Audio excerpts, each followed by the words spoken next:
He built a robot insect for science. But what it discovered in the rainforest shocked the world. Dr. Elias Mercer had never been good with people, but he was brilliant with machines.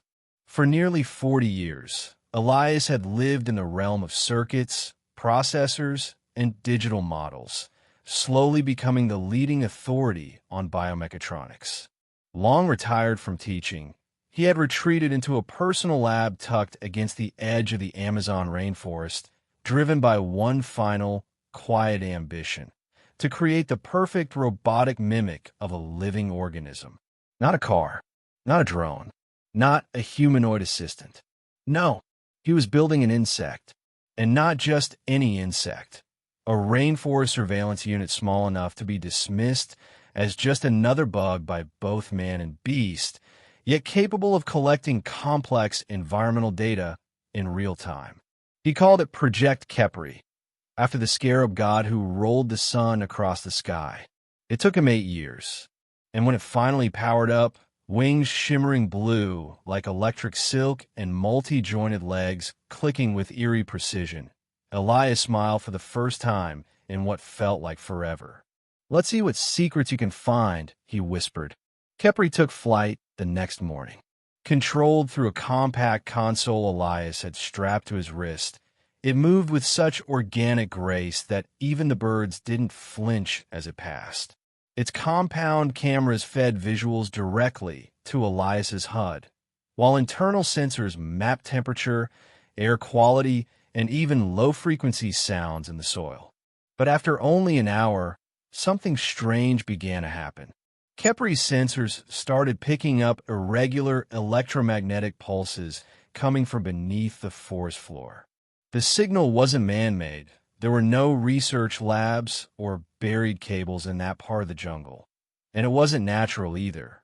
It repeated in complex, almost musical patterns. At first, Elias thought it might be a geological anomaly, maybe magnetite deposits. But when he had Kepri hover above the signal, its own processor began behaving erratically. Lights flickered. The interface grew sluggish. The insect froze midair. And then something extraordinary occurred. Kepri rebooted, not from Elias's command. On its own, its wings fluttered twice, and then, without input, it darted deeper into the jungle. What the hell? Elias scrambled after it, stumbling through underbrush and mud, leaves slapping his face, eyes locked on the bright blinking light weaving through the trees like a mechanical firefly. It led him to a ravine, narrow but steep, with vines draped over jagged stone. Kepri hovered there, motionless, before descending. Elias followed carefully, his breath ragged, heart pounding. When he reached the bottom, he found a cavern, so small it might have been missed by anyone not following a robot. Kepri flew inside. Torchlight from Elias's wristband illuminated something impossible. The walls of the cavern were etched, not scratched, not naturally worn, but etched with strange symbology.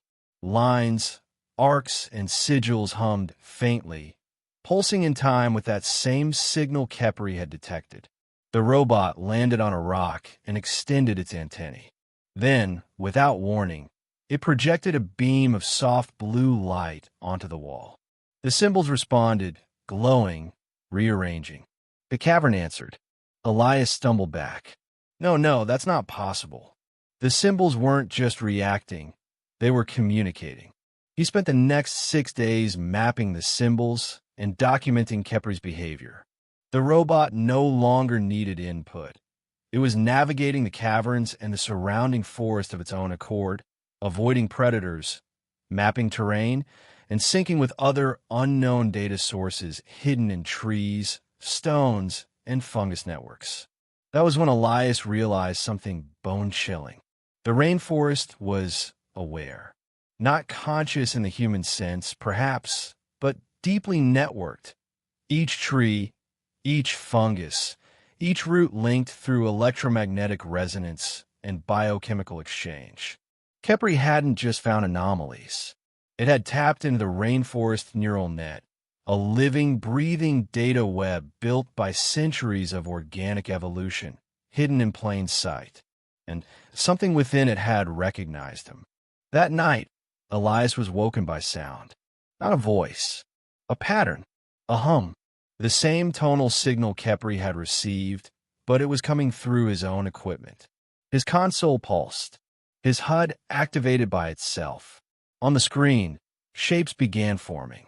Not glyphs, not language, blueprints, schematics, designs that couldn't have been made by any human hand, technologies that mimicked organic life, self-repairing circuits, photosynthetic energy cells, bone-grown antenna arrays.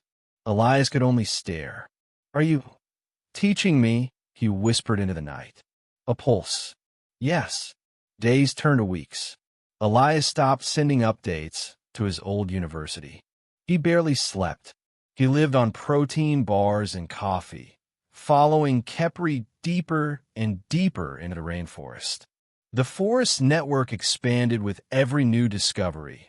Another hidden relay in a tree, a biological switchboard in a termite mound, a data store encoded in a mycelium network.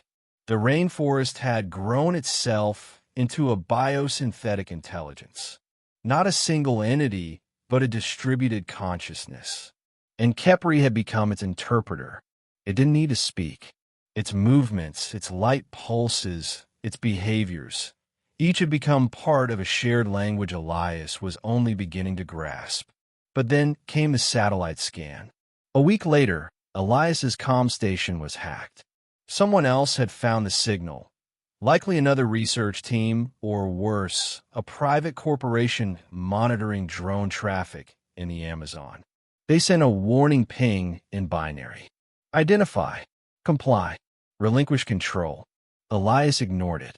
The next day, a drone appeared over the tree line. Not one of his. It was military grade, cloaked, armed, and scanning the jungle in wide sweeps. Kepri immediately went dark, tucking itself beneath a fern like a predator hiding from a larger one. Elias received a direct broadcast. "This is Dr. Celine Roy of the Aegis Tech Collective. You've discovered a protected anomaly. You will surrender your findings and cease operations." He cut the transmission. That night, the force responded. Kepri began sending pulses, not just to Elias, but across the biome. Fireflies blinked in sync. Bats echoed frequencies they'd never used before. Even the trees creaked in rhythmic intervals. A message was being relayed, not to humans, but across the network. When the Aegis team descended the next day with armed scouts and surveying drones, the rainforest was waiting.